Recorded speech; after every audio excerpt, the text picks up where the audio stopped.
Welcome back to ఏటీ pulse. ఏటీ పల్స్లో మనం ఎప్పటికప్పుడు ఆర్టికల్ రూపంలో వచ్చేవి, కొన్ని సైట్స్లో వచ్చే పోర్టల్స్లో వచ్చేవి మనం విశ్లేషించుకుంటున్నాం. అయితే ఇరాన్లో ఉండే పరిస్థితులు, పశ్చిమాసియాలో ఇరాన్ కీలక దేశంగా మారింది, భగ్గుమంటుంది, అమెరికా ఇజ్రాయెల్ కలిపి దాడి చేస్తుంది, అయ్యో పాపం ఇక్కడ నుంచి మనం చందాలేసి పంపిద్దాం, అరే ఇరాన్ను అట్టుడికిపోతుంది, చాలా ఇబ్బంది పడుతున్నారు, అక్కడ అమాయక ప్రజల్ని చచ్చిపోతున్నారే అని ఏ వర్గమైతే భారతదేశంలో ఉండే వాళ్ళకన్నా వాళ్ళ మీద ఎక్కువ సానుభూతి చూపించే కొంతమంది ఉన్నారో వాళ్ళందరి కోసం ఇక్కడ ఈ ఆర్టికల్ ఏంటంటే, ఇరాన్లో ఒక మాత్రమైన ఘటన జరిగింది. అది 2022 కరోనా సెకండ్ వేవ్ తర్వాత జరిగిన ఘటన. ఒక మహిళ, మహసా అమేని అనే ఒక మహిళ, 22 ఏళ్ళ వయసు ఆమె హిజాబ్ వేసుకొని, అదే బురకా వేసుకొని కూడా జుట్టు బయటికి కనిపించేలా పెట్టుకోవడం ఏదో జరిగింది. సో మొరాలిటీ పోలీస్ అని ఒక వర్గం ఉంటుందండి ఇరాన్లో. ఏదైతే ఇస్లామిక్ రెవల్యూషనరీ గాడ్స్ అని ఉంటుందో దాంట్లోనే ఒక వర్గం ఈ మొరాలిటీ పోలీస్ అని ఒకటి ఉంటుంది. ఆ మొరాలిటీ పోలీస్ పని ఏంటంటే, ఏదైతే మొన్న అమెరికా దాడుల్లో ఖమేనీ ఇలాంటి వాళ్ళు చనిపోయారో, సుప్రీం కమాండర్ ఖమేనీ ఒక మత ప్రవక్తలుగా సూచనలు అని సలహాలు చెప్తూ ఉంటాడు. ఆయన బడే సాబ్ అని ఒక యాప్ ఉంది, ఆయన ఫాలోవర్స్ పెట్టుకున్న యాప్. అందులో ఆయన చెప్పే నీతులు, సూక్తులు, అంటే మతపరంగా ఇలాగే ఉండాలి, ఆడవాళ్ళని వంటిల్లు కుందేలా పెట్టాలి, వాళ్ళు బయటికి రాకూడదు, హిజాబ్ లేనిదే బయటికే అడుగు పెట్టకూడదు, ఈ కండ్లు పాదము అడుగు భాగము తప్ప ఏదీ కనబడకూడదు, అరచేతులు పాదాలు కళ్ళు తప్ప వేరే భాగం ఏది కనబడకూడదు, అలా ఉంటే వాళ్ళు మహిళలే కాదు, వాళ్ళు మతాన్ని కించపరిచినట్టు రకరకాలుగా ఈ బడే సాబ్ యాప్ ద్వారా అవుతారు. అయితే ఇక్కడ మనం గమనించాల్సింది, ఈ మహసా అమేని అనే అమ్మాయిని ఇలాగే జుట్టు కనబడేలాగా ఆమె మేబీ పొరపాటు జరిగిందో, కావాలని ఫ్యాషన్ స్టైల్గా వేసుకుందో మొత్తం. అది మొన్న 2022, ఎప్పుడో దశాబ్దాల కిందట మాట చెప్పట్లే, రీసెంట్గా కేవలం ఒక 3 ఏళ్ళ కిందట మాట చెప్తున్నారు. జరిగితే ఆమెని ఆ మొరాలిటీ పోలీస్ పట్టుకొని అరెస్ట్ చేసి చిత్రహింసలు పెట్టి జైల్లోనే చంపేశారు. అప్పుడు ఆ చనిపోయిన తర్వాత పుట్టిందే జన్ జిందగీ ఆజాదీ. అంటే అక్కడ జన్ అంటే మేబీ ఆ అరబ్ భాష లేదంటే ఇరానీ భాష తెలియదు. జన్ అంటే మహిళ, జిందగీ అంటే ఈ జీవితం, ఆజాదీ అంటే స్వాతంత్రం.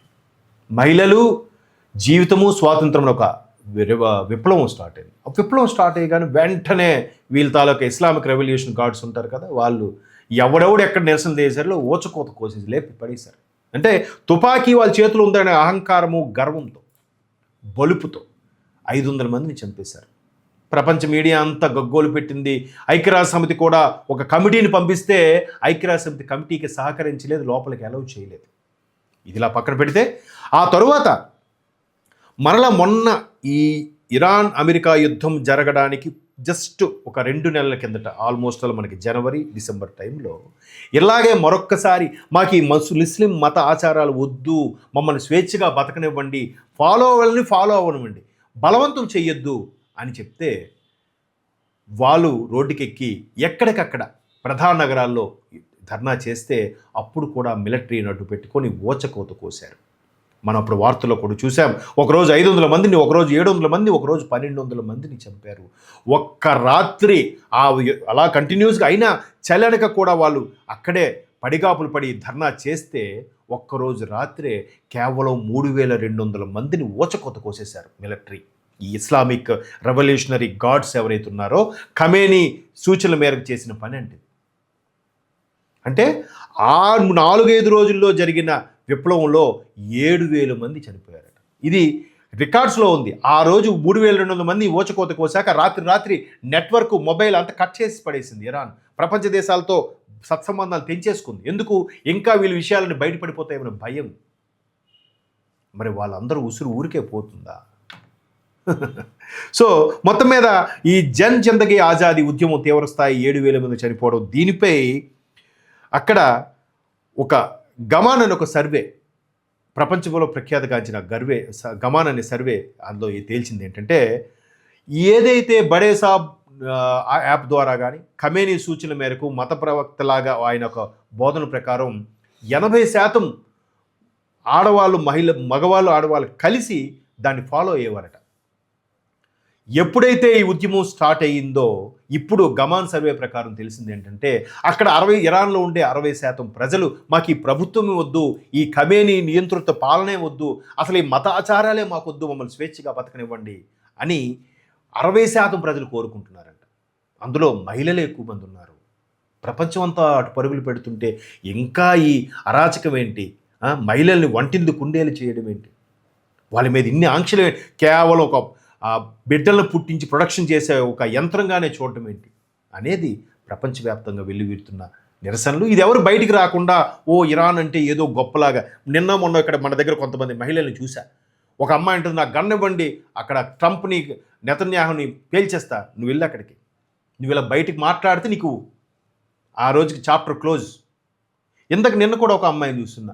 అమ్మాయి అంటది, అక్కడ మిలిటరీకి మన మిలిటరీ కన్నా ఆ మిలిటరీయే మంచిది, మన దగ్గర వాళ్ళు అన్నీ మందు కొడతారు, అన్నీ చేస్తారు, వాళ్ళు అవేం ముట్టుకోరు, వాళ్ళు అవి ముట్టుకోరు, మనుషులు మాత్రం ఊచకోతకు వస్తారు, దేశ పౌరుల్ని ఊచకోతకు వస్తారు. ఇక్కడ ఒక మహిళ ఆ విధంగా వ్యాఖ్యానిస్తుంది. వీళ్ళు వేసి అక్కడ పంపించారు. నిజంగా మొన్న ఎవరు రష్మిక, యాంకర్ రష్మిక అదే అంది, అయ్యా మోదీ గారు మీకు నమస్కారం పెడతా, అవసరమైతే డబ్బులు నేను భరిస్తా, వాళ్ళని పంపించండి, వీసా ఇచ్చి పంపించండి వాళ్ళకి అక్కడికని. సో అటువంటి దారుణాలు జరుగుతుంటే ఇప్పుడు సర్వేలో చేస్తే వాళ్ళందరూ యువత రీల్స్ చేస్తున్నారు. తెలుసా మీకు? ఖమేనీ వాజ్ డెడ్ అని చెప్పి ఎటకారంగా దాని మీద సాంగ్స్ కంపోజ్ చేస్తున్నారు. ట్రంప్కి దీనికి ట్రంప్ని ఊరేగిస్తూ ఖమేనీ చనిపోయాడని. ఇది ఎవరికి తెలుసు? అది ఎవరు సోషల్ మీడియాలో ఇవ్వట్లేదు. సో ఇక్కడ సోషల్ మీడియాలో వచ్చిన ఒక ఆర్టికల్కి సంబంధించిన వార్త మనం దాని ద్వారా చర్చించుకున్నాం. సో ఇప్పుడు చెప్పండి, ఇరాన్ అమెరికా అహంకారపూరితంగా దాడులు చేస్తోంది, పట్టు సాధించడానికి హార్మూజ్ జలసంధి మీద పెత్తనం చెలాయించడం చూస్తుంది, అహంకారపూరితమే. మరి ఇరాన్ ఏమైనా తక్కువ తిందా? ఇవన్నీ కాదండి. పాకిస్తాన్ని మన మీద ఉసుగొలిపి ఆర్థిక సాయం చేస్తూ వెపన్ సాయం చేస్తున్న దేశంలో మొదటి దేశం ఏది? ఇరానే.